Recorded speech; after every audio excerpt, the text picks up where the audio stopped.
ಇನ್ನ ಭಾರತದ ಮೊದಲ ಹೈಡ್ರೋಜನ್ ಚಾಲಿತ ರೈಲಿಗೆ ಪ್ರಧಾನಿ ನರೇಂದ್ರ ಮೋದಿ ಹಸಿರು ನಿಶಾನೆಯನ್ನ ತೋರಿಸಿದ್ದಾರೆ.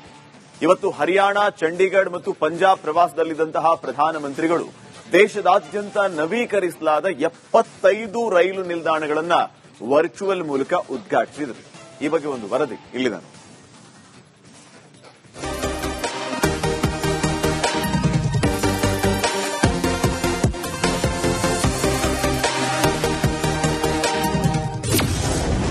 ದೇಶದ ಮೊದಲ ಹೈಡ್ರೋಜನ್ ರೈಲಿಗೆ ಪ್ರಧಾನಿ ಗ್ರೀನ್ ಸಿಗ್ನಲ್. ನವೀಕೃತ 75 ರೈಲು ನಿಲ್ದಾಣಗಳ ವರ್ಚುವಲ್ ಉದ್ಘಾಟನೆ.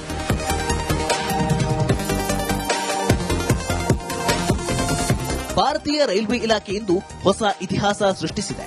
ಪ್ರಧಾನಿ ನರೇಂದ್ರ ಮೋದಿ ಹರಿಯಾಣದಲ್ಲಿ ದೇಶದ ಮೊದಲ ಹೈಡ್ರೋಜನ್ ಚಾಲಿತ ರೈಲಿಗೆ ಹಸಿರು ನಿಶಾನೆ ತೋರಿದ್ದು, ಇಂದಿನಿಂದ ಭಾರತದ ಮೊದಲ ಹೈಡ್ರೋಜನ್ ರೈಲು ಪ್ರಾರಂಭವಾಗಿದೆ.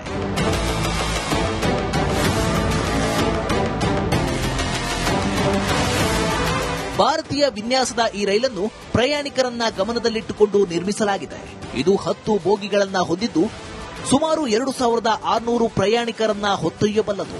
ಈ ಎಂಜಿನ್ 3200 ಅಶ್ವಶಕ್ತಿಯನ್ನ ಉತ್ಪಾದಿಸುತ್ತದೆ.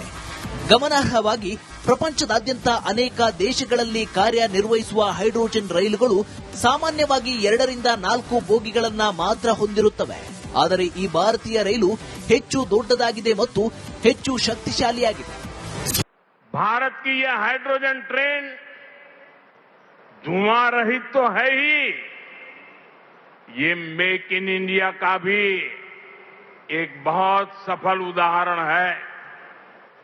इस हाइड्रोजन ट्रेन को भारत के ही इंजीनियर्स ने डिजाइन किया है, भारत की ही कंपनी ने इसको बनाया है.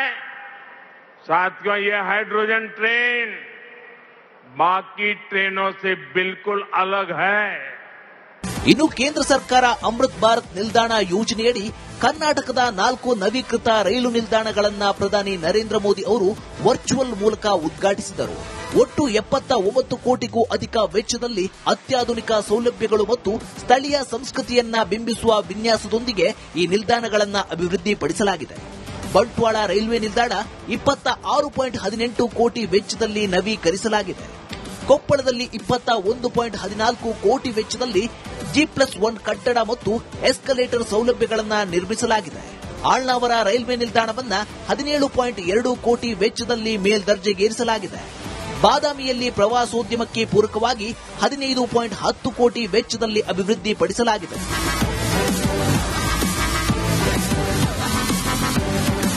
ಅಭಿವೃದ್ಧಿ ಮಾಡಲಾದ ಈ 4 ನಿಲ್ದಾಣಗಳಲ್ಲಿ ಸುಸಜ್ಜಿತ ವಿಶ್ರಾಂತಿ ಕೊಠಡಿಗಳು, ಪ್ರವಾಸಿಗರಿಗೆ ಅನುಕೂಲವಾಗುವ ವಿಶಾಲವಾದ ಆವರಣ ಮತ್ತು ಸುಲಭ ಪ್ರವೇಶಕ್ಕಾಗಿ ಫುಟ್ ಓವರ್ ಬ್ರಿಡ್ಜ್ ಸೇರಿದಂತೆ ಹಲವು ಆಧುನಿಕ ಸೌಕರ್ಯಗಳನ್ನು ಕಲ್ಪಿಸಲಾಗಿದೆ.